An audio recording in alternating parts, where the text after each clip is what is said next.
Welcome back to another episode of the Injury Law Pod. The Injury Law Pod, a place where we try to make complicated personal injury matters simple. I'm Eric Bartlett, I'm your host, and 27 years I've been a personal injury lawyer. I've seen it all in the world of personal injury. I think I've got a lot to offer you here. So I hope you find it useful. And as you can see, I'm sporting my Chiefs gear today. We're getting ready for the Super Bowl. So, not sure when this will air, but just know that I'm very proud of our Chiefs and I hope they do well in the Super Bowl. Without further ado, today we're going to talk about, again, the anatomy of a car accident injury claim. And specifically today, we're going to talk about just after the accident happens. So we talked about before the accident happens. Hopefully, you catch that and you're able to have been prepared in the event you're in an accident, or again, learn things that you already have in place that are going to be helpful to you. Then we talked about the accident itself, what you need to be thinking about in that moment. And now we're going to talk about the things that you need to know right after you've been hurt in a car accident. And if it's somebody else's fault, especially, then what you need to be doing to preserve your claim and moving forward on your injury claim. So, number one, you need to get medical treatment. Now, a lot of times, well, first, I guess we can dispense with the issue if for some reason you are seriously hurt and an ambulance has been called and you're taken away by ambulance, then you're probably on the road to getting medical treatment. You are probably being taken to an emergency room and you're going to be tended to there. Now, what you have to keep in mind with an emergency room is that only so much can get done. And by that, they're going to get you in there. They're going to examine you, obviously, figure out if you've got major injuries. They're going to do x rays. Depending on what your complaints are, they may do a CT scan, a CAT scan of some parts of your body. They could do it of your head, of your abdomen. It just depends on where your complaints are. But basically, the job of the emergency room doctors is to stabilize emergent issues. So once that occurs and they've got you stable, either they're going to release you to home, or if for some reason you have really serious injuries, they're going to get you admitted into the hospital for follow up. But what you have to know is that your emergency room visit is probably just the beginning. Unless, of course, you get checked out, there's nothing broken, and you go home and you start recovering, and just not much more comes of it. Generally speaking, the emergency room is the beginning point of where treatment is going to begin. I may have just said that twice. The beginning point of where it's going to begin. But I guess my whole point is it's a starting point. And again, if you're taken by ambulance and you've gone to the emergency room, then some of this doesn't apply because you're already on the road to medical treatment. But there's obviously a lot of car accidents where somebody is not taken away by ambulance. But that certainly doesn't mean they're not hurt. It just means that they're not gushing blood. At the moment, they can use all their appendages, their arms, their legs. They're speaking and thinking clearly. And so they have no reason to be taken away in an ambulance to an emergency room.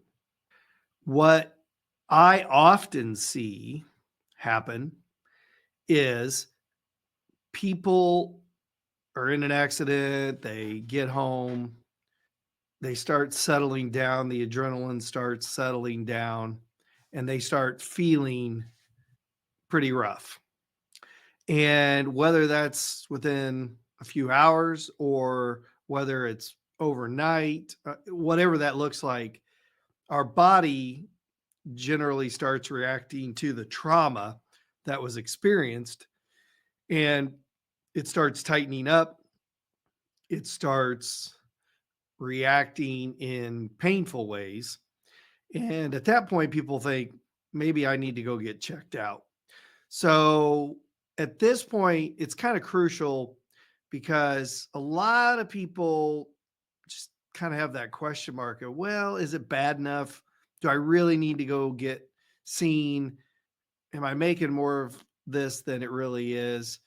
And I'm here to tell you, if you've been in a car accident and you are feeling sore, you're not feeling good, however that is, you need to go get checked out. And if for no other reason, if you don't get checked out right away and you decide, I'm going to try to tough it out. Well, first off, you might have something bigger going on than you realize, and you probably should have had a doctor looking at you. But the other thing is, let's say you go 3 weeks, a month, longer, and you've kind of been experiencing a problem, but you've just been reluctant to go see a doctor. Well, now all of a sudden you're in complaining about this issue. Let's say it's a month down the road. Well, that does not look great. An insurance company will jump on that as a reason to deny your claim because unfortunately, being tough is not rewarded in these situations.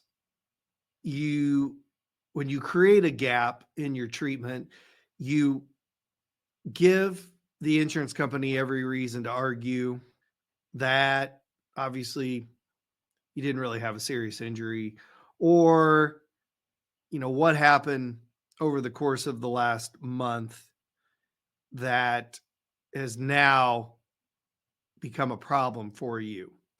It just opens up so many arguments. So the best way to proceed if you're in a car accident, and obviously it's a significant event, you need to go get checked out sooner rather than later. So either go to your primary care doctor, something like that. Here's my thoughts. Don't run to the emergency room unless you have an emergent issue. So, for example, let's say you go ahead and decide to go home, but a few hours later, you're in excruciating pain or you're having problems thinking, whatever that looks like, right? I mean, you obviously can kind of figure out what a more urgent, emergent situation looks like. Okay, go to the emergency room. But if it's something, let's say you wake up the next morning after an accident and you're really sore, feeling pretty rough, call your regular doctor and get in and see them. That would seem to make sense. You go to an emergency room, they're only going to do so much for you. They may not even want to prescribe you any real pain medicines because they don't know you. And today, with the opioid crisis, emergency rooms are very hesitant to prescribe the heavier duty pain meds. But your doctor that knows you well just very likely will do more than an emergency room for you. But again, if you have an emergency type situation or an urgent situation, then go to the emergency room. But either way, make sure you go get medical attention. because it's always easier to have done it and nothing more comes of it than it is to realize down the road you've got an issue and this is the first time there's going to be a record of it. Um, so yeah, that's it. Go sooner rather than later, and don't wait. Just don't wait. I can't say it enough. Um, the other thing is if you're getting medical treatment, then make sure you're doing what medical people are telling you to do. So if your doctor says, we probably ought to get you into some physical therapy, then make sure that happens. Make sure you go and do the physical therapy your doctor has prescribed for you. Because again, if you don't, an insurance company is going to say, well, clearly this wasn't a big deal. You didn't even follow through on the treatment. And, you know, we're not going to value this claim very highly. So make sure you do what your doctor tells you. If they prescribe you medicine, go to the store, get the medicine, and take the medicine. And if you need to, just rest, relax, whatever, that's what the doctor's telling you, then do it. But it's really important to follow those directions. The other thing to be careful about is getting overtreated by somebody. There are chiropractors out there, and a lot of people will seek out chiropractic care after an accident. For one, the majority of chiropractors are willing to treat you and wait for a settlement to get paid. So this is a pretty attractive option for a lot of people because either they don't have health insurance or they're worried about having to pay something even if they've got health insurance. There's obviously a lot of times deductibles, and so there's going to be out of pocket costs. And so they think, well, I'll go to a chiropractor. That doctor says they will provide me treatment and I don't have to worry about it till there's a settlement. And there's plenty of good chiropractors that will treat you reasonably, but there are those out there that just want to overtreat. And so what happens is if you end up with one of those, some pretty outrageous bill comes along down the road and the insurance company says, no way, we are not paying all of this bill. Because if you had gone through, say, your regular doctor, a medical doctor, they may have first prescribed some medicine for you, told you to take it easy, whatever. And then if it didn't get better in a couple weeks or a month or whatever that looks like, then they might have ordered some physical therapy. And physical therapy is probably going to be a couple times a week, for a month. And meanwhile, you've been going to this chiropractor 4 times a week for a month, you know, whatever, $250 each time. So $1,000 a week, 1 month's time, you got $4,000 or $5,000 bill. And the insurance company is going to say, if you had gone to primary care doc, got some medicine, maybe starting on some physical therapy, we're talking you might have $1,000 or $2,000 in medical bills. So keep that in mind. Make sure you're seeking care that seems equal to what's going on. And again, there's plenty of chiropractors out there that provide reasonable treatment and it gets people healed up. So when you're out there looking, if that's the route that you're thinking about, just keep that in mind because it could become a problem down the road when you're trying to get your legal claim resolved. But the sum of all of this is don't wait. Go get some kind of medical evaluation. If you're in pain, if you're having limitations, if this is something that you just think could become a bigger deal, And make sure when you go, you're mentioning all the areas of your body that you're feeling pain, problems with. Because again, things that don't get mentioned early on show up later to be a problem. So that's one of the first things you need to do after an accident. Actually, that's the first thing. It's the most important thing, making sure you're getting taken care of because you've been injured. So then what? Well, another important item on the list is you're going to need to get the police report. So you'll remember from the previous episode, I talked about the importance of getting the police to the scene so that we have good records of what happened, what people are saying, all the things. Evidence, if it's there, has been noted. So the police is a big deal, right? Police involvement. So now, after the accident, you got to get the police report. Generally speaking, police reports don't come out for it takes about 7 to 10 days. It can take longer sometimes for whatever reasons. Entirely clear. It just depends on the police department, but generally speaking, 7 to 10 days. Now, this can create some problems because a lot of times insurance companies, just like you, are waiting to get the police report to see exactly what was said and what was found out about this accident. So you're waiting, you're trying to get something going as far as your property damage to your car, a rental car, all those things.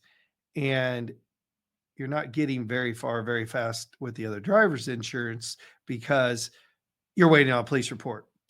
If the other driver doesn't cooperate with their insurance company, they don't either contact them or they don't respond when the insurance company is contacting them, then the insurance company for the other driver is waiting on that police report to see what was going on.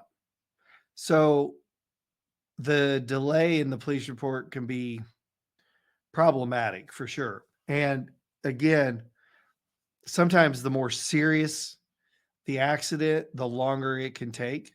If there's criminal charges coming out of the accident, the longer it can take.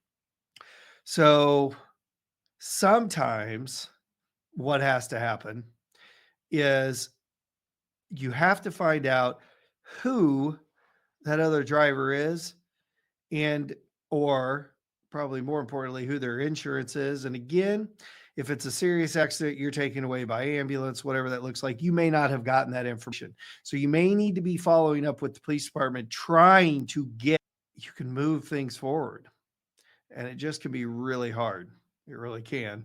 Um, but that's sort of that overview is you've got to get the police report as soon as you can. And if that's not coming forward, then you got to take other steps to try to get connected with the other driver's insurance. So police report, that would be second step after medical treatment. Getting that so that you know what was said, what was done. Okay. In the meantime, as well, you may be establishing the claim with the insurance company. So, what insurance company, right? Well, it depends. So, if the other driver has insurance, then obviously you're going to want to establish a claim with that driver. It's insurance, with that driver's insurance. So, again, this is where it gets difficult because you may be waiting on the police report, but you may have to take steps to contact the police to get the information so that you can get things moving. Because again, you're sitting there without a car, haven't been given any clear guidance on rental cars.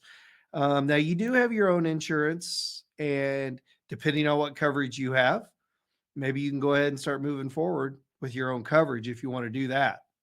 You can have them evaluating the damage to your car. If you have rental car coverage, you can get a rental car through your own coverage.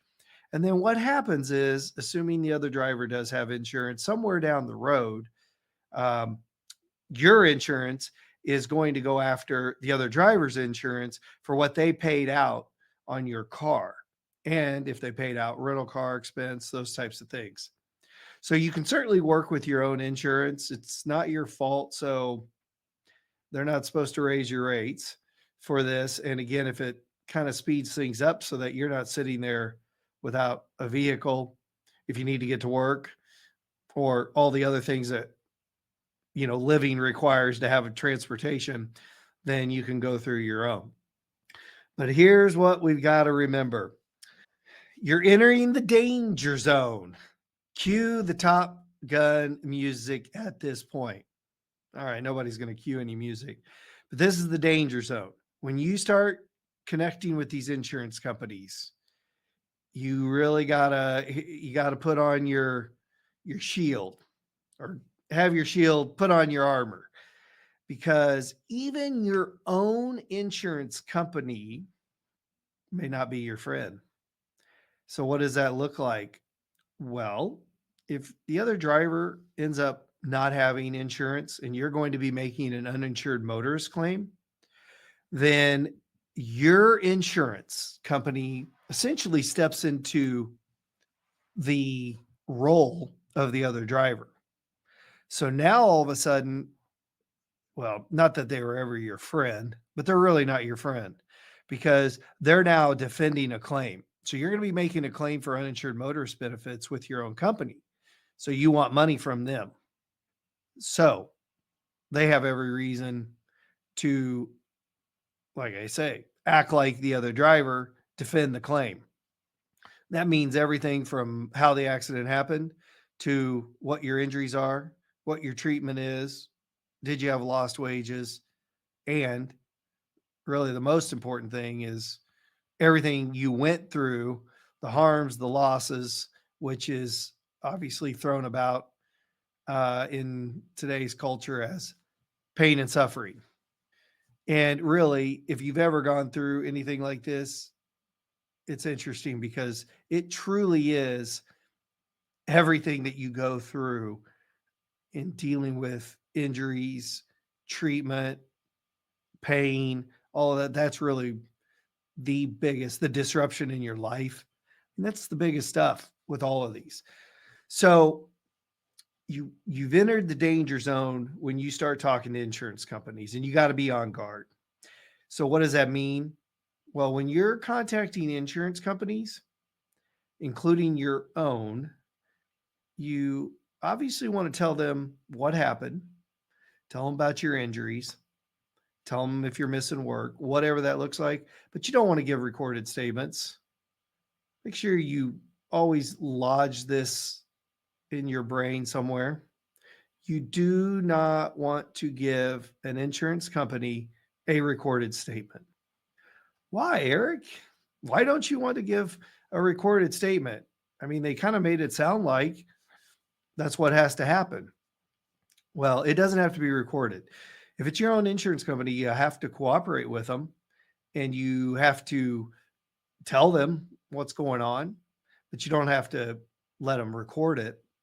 And the reason for that is because when it gets recorded, they now have, as we might say, they've had one bite at the apple already.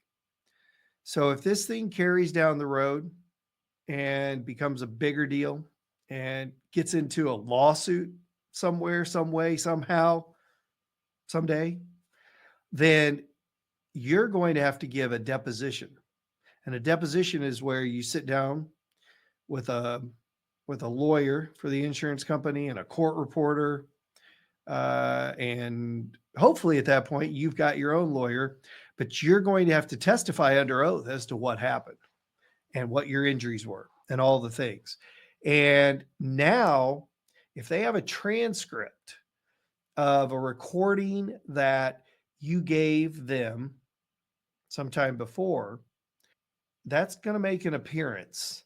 And they're going to love nothing more than to trip you up on any little inconsistency, whatever it may be, that they think they can use to help diminish your claim, deny your claim, whatever it is. And the problem is, if we go back to where we are in all of this, you are in the stage of just after the accident. So think about it. You got a lot going on. It's stressful. Trust me. Not only have I been involved personally, but I've dealt with thousands of people that have been in accidents, and I know it's stressful. There's so much going on. Like I said, this disruption in our lives, people don't realize it unless they've gone through it. It's a big deal. It's stressful. You're thinking about, again, no car, what that looks like for getting to work or getting kids to school. Meanwhile, you're in pain. You're trying to figure out again how to get to doctors, what they're telling you, about your injuries, what you're looking like for a recovery period. It may have been an emotional event. I mean, it can be traumatic to be involved in an accident, and you may not even, you may be nervous about getting back in a car. I mean, there are just so many things. And meanwhile, you have an insurance adjuster that says, hey, let me record what you're going to say right now, a few days after this accident, about what you remember, what happened, what you think you've injured, how you feel. Let's talk about your work. Let's talk about, what about prior to this? Had you ever had any problems with any of these areas of your body that you're having issues with now? And you're having to think through all this. So if it's not recorded, there's no transcript for somebody to literally transcript everything you said, right? Was recorded, and then somebody typed it out and made a transcript of what you said. So now there's not a transcript. And so, if an insurance adjuster is trying to play any funny games when they're asking you questions, you're hazy on things. Well, later on down the road, when a lawyer's asking you questions under oath, you swore to tell the whole truth, nothing but the truth, so help you God. Okay, now there isn't anything there to say, well, now, back when you talked to the insurance company 2 years ago, 2 days after the accident, you said this.